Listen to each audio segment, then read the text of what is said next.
Good afternoon, good evening, good morning, greetings to everyone wherever you are, especially to my faithful viewers in USA. And I always thank you for watching me because I don't have a script in front of my cell phone camera when I videotape my vlog in this channel, The Diary of Thankful FIL-AM Nonna. I speak for certain subject for the day that has been part of my life during this time, and I would want to share it with you, especially to my grandbaby when he becomes old enough to watch my video. So for the rest of you, greetings. So I haven't slept last night. I haven't slept like a like I haven't taken a good sleep because something has happened last night. But for today, after I I finish my vlog, I'm going to a FIL-AM store to pick up a DHL Balikbayan box because I have to send post-Christmas presents to my relatives in my native country, the Philippines. I know they will still be happy even if it is the box is sent at a later time, because compared of sending it before Christmas, it's just the same thing that you will not be given the assurance that they will receive it on Christmas time or before Christmas, unless I have you have prepared to send it like 6 months ago. So I think this is like the best time for me to send this Christmas presents, and I recently bought the Christmas gifts just this week. Yeah, this week's like 3 days ago, because I get a great deal of prices and I was able to choose what are the best items that I can send to my relatives in my native country. So once I'm done with my vlog, I'll be able to go there. I already called the owner of the FIL-AM store like a few days ago.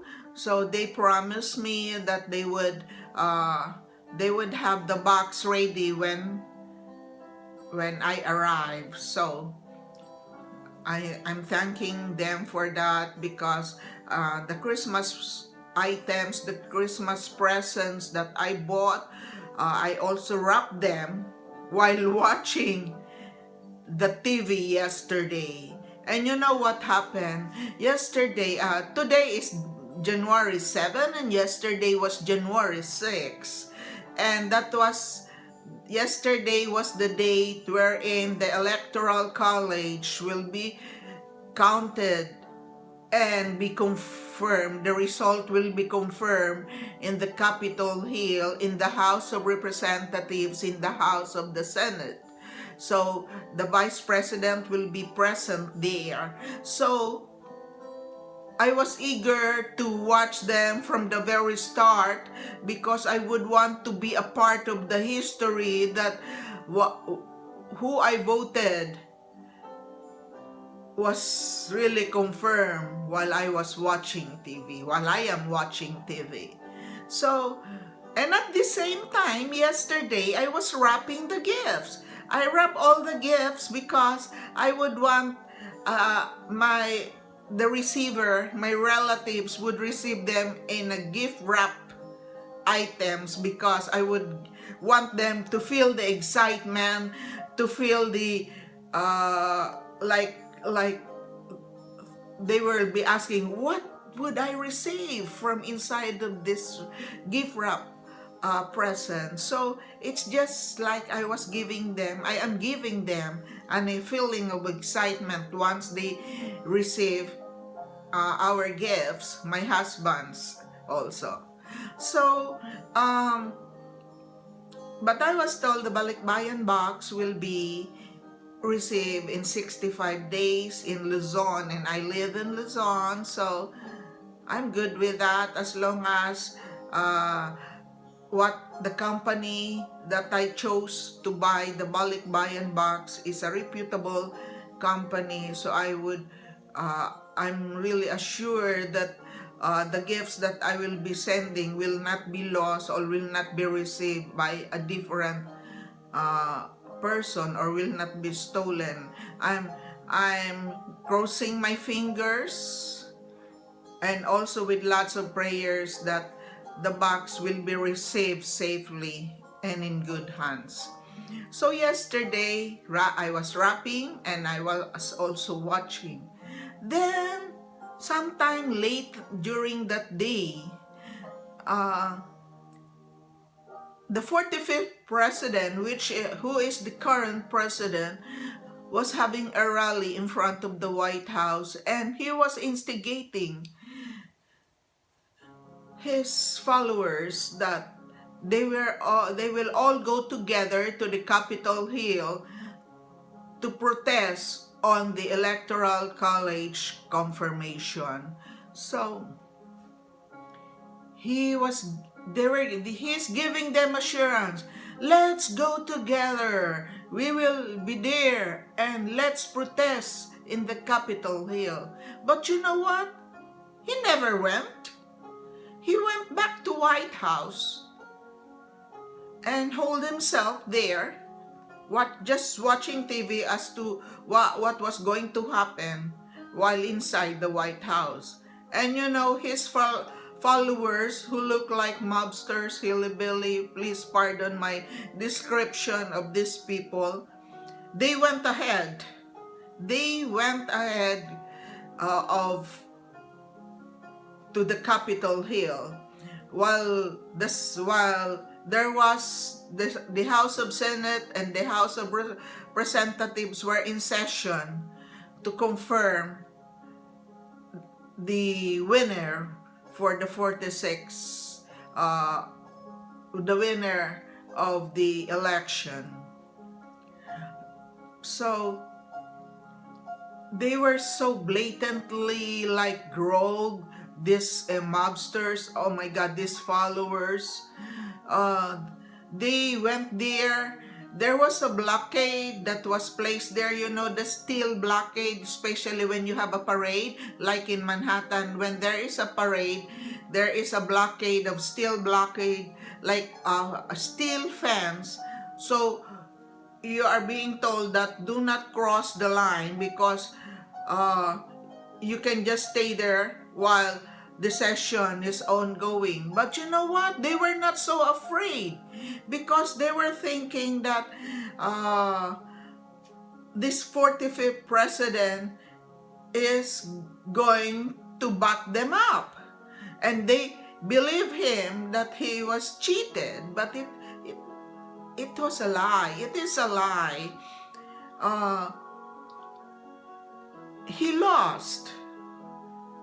The 46th president to be got the most number of votes, but still he was able to convince his followers that he is the rightful president. So they went there. So as you notice on TV or on the newspaper or in the news, on the internet, the Capitol Hill was under siege because they came without permission. They went inside without permission, and also they broke glasses, they broke the windows, they entered the windows after they broke the glasses, they entered the doors, and they were so confidently that nothing will happen to them because they really thought that they have the right to be inside. They never respected the sessions that are undergoing. So prior to that, uh, the lawmakers were given a a notice that they have to go to a safe place within that Capitol building, because these followers of the 45th president, most of them are already inside the Capitol. So there are lawmakers campered, and also they have to toe the line so they can go to the safe to a safe place, so they will be secured. But some unlucky lawmakers, they were um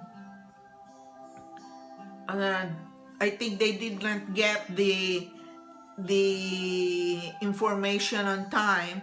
They were locked up in their own offices, especially one representative in newly elected representative in New York City, and she is an Asian American like me. She has to to keep herself in her office, block the door, and she turned off all the lights, she turned off all the TV, because she was so scared, because some of the followers have guns, who never you never know if something will happen to, and they will use the gun against these lawmakers. So he was so quiet, but she was so nervous when she was being interviewed on MSNBC by Rachel Maddows. She was telling that early on she has to be inside her office because she didn't get the notice that they have to be in a safe place within that building, like the Vice President Pence, who we thought he was uh, he was pulled out from the Capitol, but it was not really the truth. He was inside, but in a safe place also, because the Secret Service have to protect him, because he is the second in line to the 45th president. Then we just learned that the Vice President called on the National Guard to help the Capitol Hill police secure the building, and also the mayor of the Washington D.C. He also requested some of the governors to send their National Guards to help maintain the peace and security of those people in the Washington D.C. It was really like, while my husband and I were watching the TV, it was like we were scared for them. We were scared for the lawmakers, because we elected them, and especially the Democrats. But among the lawmakers, 12 senators from Republican Party were part of the instigation of this protest, especially the two well-known Republican senators. One even put up his fist, closed fist, in front of these protesters, as if he was agreeable to the undertaking by the followers. Oh my God. And the newspapers, New York Times, most of the writers called him that he has to be removed from the Senate. I mean, he has to be expelled like the other senator. These two instigators need to be expelled from the House of Senate because of what has happened yesterday. because they're instigators, and they broke the peace and security. So I was really sad because I am already an American citizen. I became an American citizen because I believe the democracy of this country is very strong, and the democracy of this country is highly respected by other foreign countries, by other foreign governments, because I feel that I will also be protected of my rights. But yesterday at that time, I was really sad, I was upset, I was so teary-eyed, because I'm asking myself, what's going on here? Well, the main instigator is the 45th president. He can never concede that he has lost in the 2020 elections. So he was using all these people to make them believe that he is the rightful person to become elected. And when the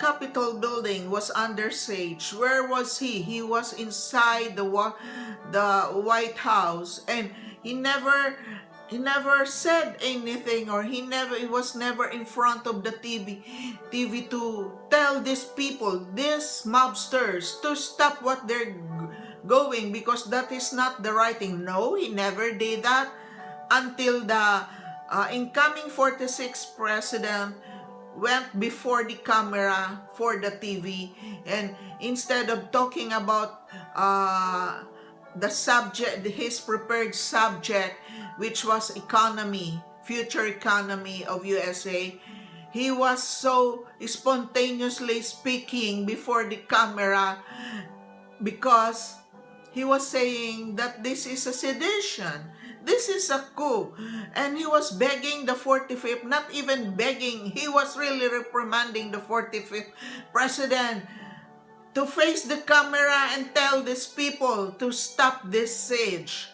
Maybe some of the advisors of this 45th president saw it, and they were able to convince him, but it was a very late convincing, because when it was really late. The damage has been done in the Capitol Hill. One died of gunshot wound, and this morning it's now a total of 4, and these are the protesters who were shot. Well, they did bad things inside. So if this 45th president came out and faced the camera, but instead of telling them to stop, he just said, "Go home, we love you, I respect you." Imagine that. How can you respect a person? Those protesters who are breaking everything, ransacking everything, disrespecting all the offices of the high-ranking officers in the Capitol, like the Speaker of the House, Speaker of the Senate, and they even went to the session hall of the House of Senate and House of Representatives.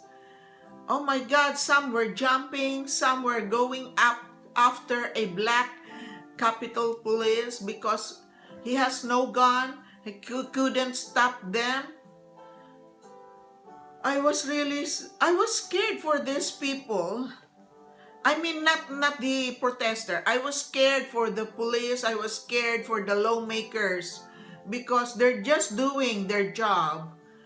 And here they are being disturbed, being also, I cannot even think of the right right adjective what the protesters have done. They're so mobsters. They're not thinking right. Oh my God. And the 45th president still has not conceded. And he was spewing so many bad things on Twitter. So the Twitter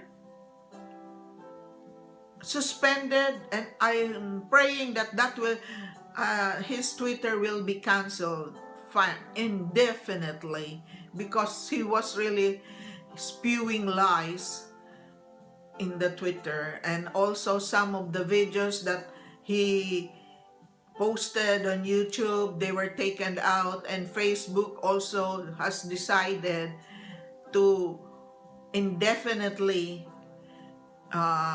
close his account. I'm praying hard that it will be forever. It will forever. He will not be given the chance to spew lies in whatever form of social media. So I'm really sorry. I'm just expressing my feelings because I am an American citizen, and I have a grandson. He will be growing here. He will grow here in USA too, and I want him to grow up with a peaceful America, that he will be able to enjoy the peace and democratic lifestyle here in America. I have experienced this, and I hope there is a lesson learned in it. I hope the lawmakers will be able to impeach the 45th president again, that he will not be able to hold another office in the future, because it's making the USA bad in the face of other foreign countries. He never did anything for the 4 years. My husband and I will be praying for him, so he will have the realization that he will no longer be a president within 2 weeks. Most of the lawmakers are calling it like it is a sedition, it is a coup. So maybe they would research, or they would meet again, so they will know how to resolve what has happened yesterday. And for now, when I open the Bible, there is a message that I think this is directed to the 45th president, because it's so clear. And I hope when I read this to you, you might also agree with me. So here it goes. I got the biblical passage from Job chapter 15, verses 5 to 6. Here it goes. Because your wickedness instructs your mouth, and you choose to speak like the crafty, your own mouth condemns you, not I. Your own lips refute you. Amen. See, it's so clear that the Lord Almighty is trying to express this message, this passage, to this one person. And I don't know if this biblical passage will reach him, but there's always ways that one of these days he will have the realization that he will be able to humbly concede to the next 46 presidents. And with that said, I'm about to say again my goodbye to all of you, my faithful viewers. And I know it's in your own terms, in your own time, that you may, if you wish to subscribe to my channel, The Diary of Thankful FIL-AM Nonna. I am thanking you in advance. Take your time, because maybe I am not yet I'm also trying to improve myself when I speak my talking points for for the day, because I try to improve it, because even if I, as you know, I am not so high tech with the technology, and I really need to get some advices from you. And if you think that I can do things to improve my blog, please do so. Be free to write me a comment below, and I would read it, and thank you in advance. So for now, God bless you all. May you have the peace of mind today and in the future. May you have all the graces and blessings that you're asking from the Lord, with all the intercessions of the Blessed Mother Mary and all the angels and saints. You will eventually receive them in his own time. Okay, so thank you, my faithful viewers. Thank you so much. Goodbye, and love you all.